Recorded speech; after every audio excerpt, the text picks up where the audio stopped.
Australia versus south Africa की टी20 series चल रही है। और आज आखिरी टी20 था। और मैं पहले कई दफा बात कर चुका हूँ पाकिस्तान वेस्ट इंडीज की सीरीज के दौरान और इसके पहले मैचेस में कि इस सीरीज को मैं फॉलो भी कर रहा हूँ ताकि वो रियल टाइम हमें एक कंपैरिजन मिल सके। आज का मैच भी अगर आपने देखा हो, आई थिंक वहां से पता चल जाएगा कि ऑस्ट्रेलिया एक वाहिद टीम है जिस लेवल पे ये क्रिकेट खेलती है कोई टीम नहीं खेलती। कोई टीम उस लेवल पे क्रिकेट नहीं खेलती। उसके बाद जो इंग्लैंड है, इंडिया है, किसी हद तक साउथ अफ्रीका, न्यूजीलैंड, ये चार टीमें उसके बहुत बाद आती हैं। फिर उसके बहुत बाद एक टीयर शुरू होता है ये पाकिस्तान वगैरह का। पाकिस्तान का भी मूड होता है, कई दफा तो ऐसी ही क्रिकेट खेल जाएगी, लेकिन अभी उसको काफी टाइम हो गया है। खैर ऑस्ट्रेलिया की भी बात करते हैं। ऑस्ट्रेलिया ने खैर वो जिस तरह से वो मैच जीते हैं और जिस तरह से मैच फंस गया था, और मैक्सवेल के बारे में हम पहले दो मैचेस में बात कर रहे थे कि ये ऐसे ही इनिंग खेल जाता है, और इसकी एवोल्यूशन की हम बात कर रहे थे। आज उसने फिर बता दी है जिस तरह से उसने मैच जितवा दी है ऑस्ट्रेलिया को। सो पहले स्कोर कार्ड आपको बताता हूँ, फिर उसके बाद बात करते हैं इसके बारे में। खैर साउथ अफ्रीका ने पहले बैटिंग की और पहले दो मैचेस में से एक मैच दोनों जीते हुए थे। ये ऐसा मैच था कि जिसमें फैसला होना था कि सीरीज कौन जीतता। सो साउथ अफ्रीका ने पहले बैटिंग की। डिसेंट स्टार्ट था, डिसेंट टोटल था उनकी तरफ से। प्रेटोरियस ने 24 रन बनाए 15 बॉलों में। ट्रेविस ने आज फिर बड़ी जबरदस्त इनिंग खेली। आज मुझे काफी क्लीन उससे ज्यादा लग रहा था, जिस तरह की उसने 3-4 छक्के एक ओवर में लगाए थे। उसको क्या नाम है, हार्डी को उसने 4 छक्के लगाए, 3 तो उसने देखा भी नहीं छक्के लगा के। 9 लोग सिक्सेस। आई थिंक काफी कॉमन चीज होती जा रही है कि मारो भी और स्टाइल भी कायम रखो। सो खैर ब्रेविस ने बड़ी जबरदस्त इनिंग खेली है। 53 रन उसने बनाए हैं 26 बॉलों में। 6 छक्के उसने लगाए हैं, एक चौका लगाया है। 203 का स्ट्राइक रेट है। उसके बाद 25 रन बनाए हैं स्टब्स ने। 38 रन फिर एंड में बनाए रसी वंडरडूसन ने। वंडरडूसन जिस नंबर पे खेल रहा है, अब मैं ये तो नहीं कहूंगा कि ऊपर उसको आना चाहिए ये सारा कुछ, क्योंकि ये काम मतलब हमारे यहाँ पे मतलब इस कैटेगरी का अगर प्लेयर हो तो वो वन डाउन या चौथे नंबर पे खेलेगा मैक्सिमम। सो हमारे यहाँ पे ऐसा होता नहीं है, लेकिन आई थिंक वो प्रूव वहां पे भी कर रहा है अपने आप को। 26 बॉलों में उसने 38 रन बनाए हैं। तकरीबन 150 का स्ट्राइक रेट उसका भी है। सो एक डिसेंट फिनिश था, बट आई थिंक टोटल कम था। टोटल ज्यादा हो सकता था। 7 आउट हुए थे, 172 रन बनाए साउथ अफ्रीका ने। बॉलिंग की अगर थोड़ी सी बात करें तो 4 ओवरों में 30 रन देके 2 आउट किए हैं। हेजलवुड ने, हार्डी ने 33 रन दिए हैं 2 ओवरों में। एक ओवर में इसको 4 छक्के पड़े थे। और आई थिंक टोटल रन जो उसमें हुए थे 28-29 हुए थे, 27-28-29 हुए थे, ऐसा कुछ था। रिवाशियस ने 37 रन दिए 4 ओवरों में। एलिस ने 3 आउट किए हैं, 31 रन देके 4 ओवरों में। आदम जेम्पा ने 2 आउट किए 24 रन देके। इवन इसको आप देखें ये किस तरह से मेंटेन कर रहा है, मतलब इतने ज्यादा चेंजेस हमें उस तरह से नजर आते नहीं है।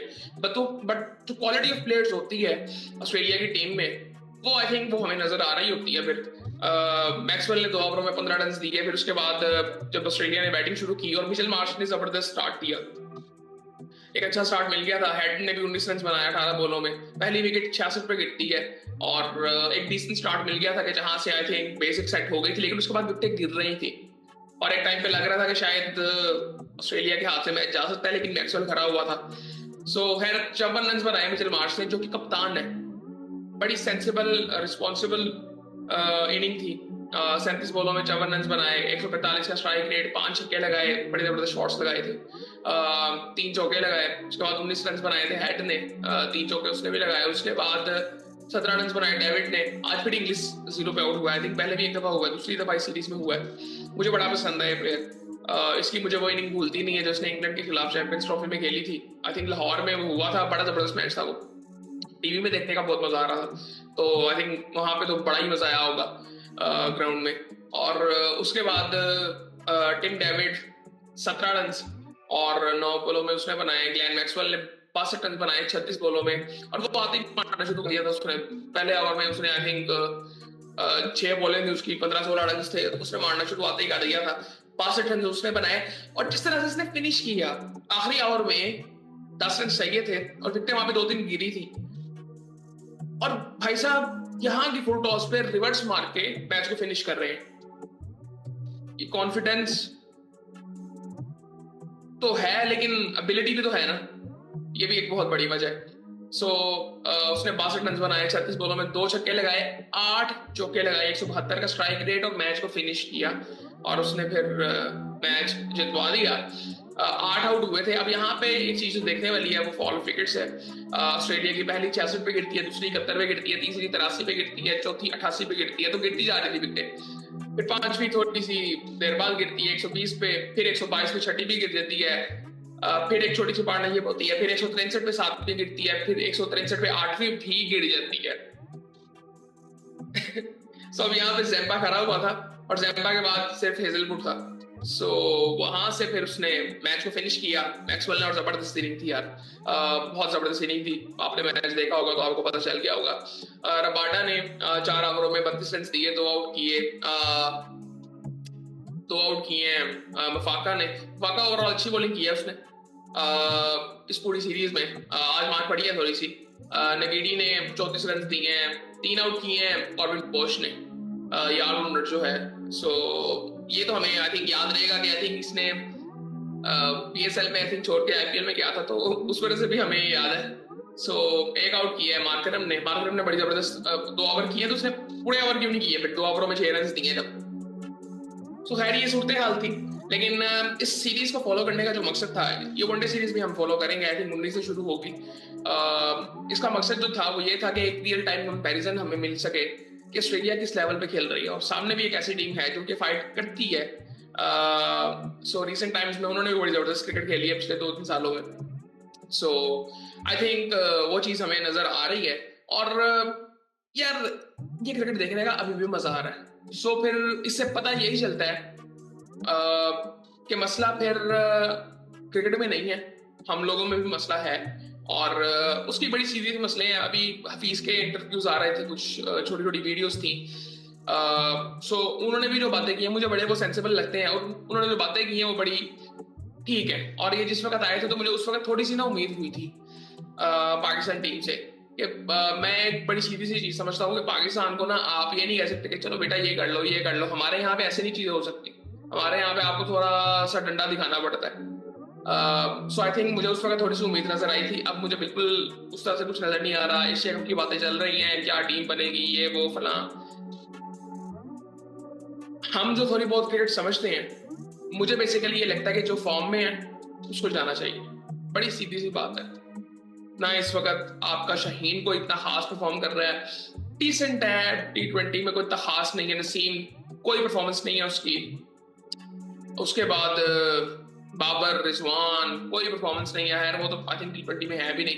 तो जो परफॉर्म कर रहा है, जो फॉर्म में है, उसको जाना चाहिए। बड़ी सिंपल सी बात है। फिर ही कोई चांस बनेगा, अदरवाइज ऐसा कोई चांस नहीं है। आई थिंक कोई उम्मीदें हमें उस तरह की लगानी नहीं चाहिए अब। सो खैर ये सूरत हाल थी।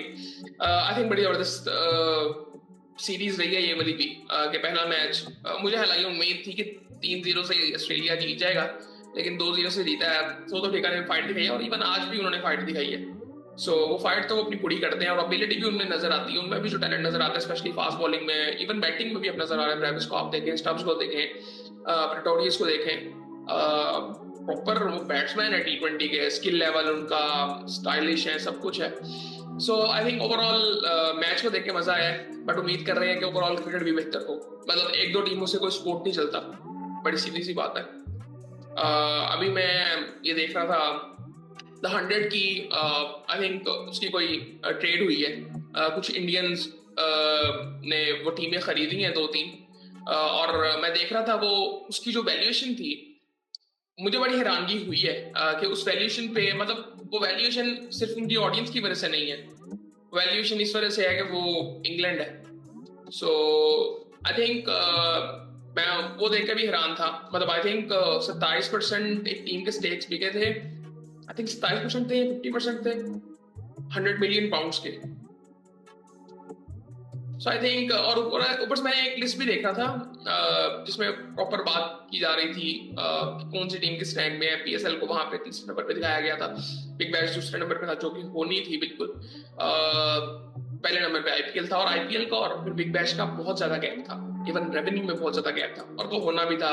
ऑडियंस में बहुत ज्यादा गैप होना था। सो ये सारी चीजें थी। उसके साथ साथ ये चीजें जो हो रही हैं, लेकिन मैं बिल्कुल एक सीधी सी चीज जो मैं पहले कह चुका हूँ कि एक टीम से स्पोर्ट नहीं चलेगा आपका। आपको दुनिया की क्रिकेट बेहतर करनी पड़ेगी। आईसीसी का इसमें बहुत इंपॉर्टेंट रोल है, जो कि नजर उस तरह से आता नहीं है, क्योंकि वो एक सीधा सीधा इंडिया का इन्फ्लुएंस नजर आता है उसमें। और वो सिर्फ इवन इंडिया को भी, इंडिया क्या ऑस्ट्रेलिया की तरह खेलती है? नहीं खेलती।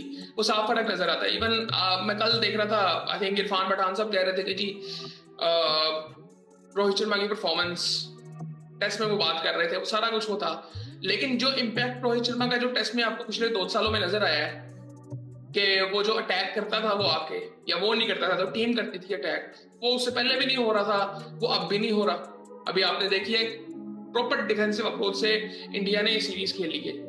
जीत भी सकते थे सीरीज अगर आई थिंक थोड़े से एग्रेसिव रहते। मेरे ख्याल से तो इंडिया की टीम काफी बेहतर थी इंग्लैंड से। मैं पहले भी ये बात कर चुका हूँ, उस सीरीज में भी मैंने की थी। सो ये फर्क है। रोहित शर्मा का इम्पैक्ट था, विराट कोहली का इम्पैक्ट था टीम पे। सो खैर ये बातें होती रहेंगी। और ओवरऑल आई थिंक बस उम्मीद कर रहे हैं कि बेहतर हो क्रिकेट, लेकिन ऑस्ट्रेलिया इस लेवल पे क्रिकेट खेलता है, कोई भी नहीं खेलता।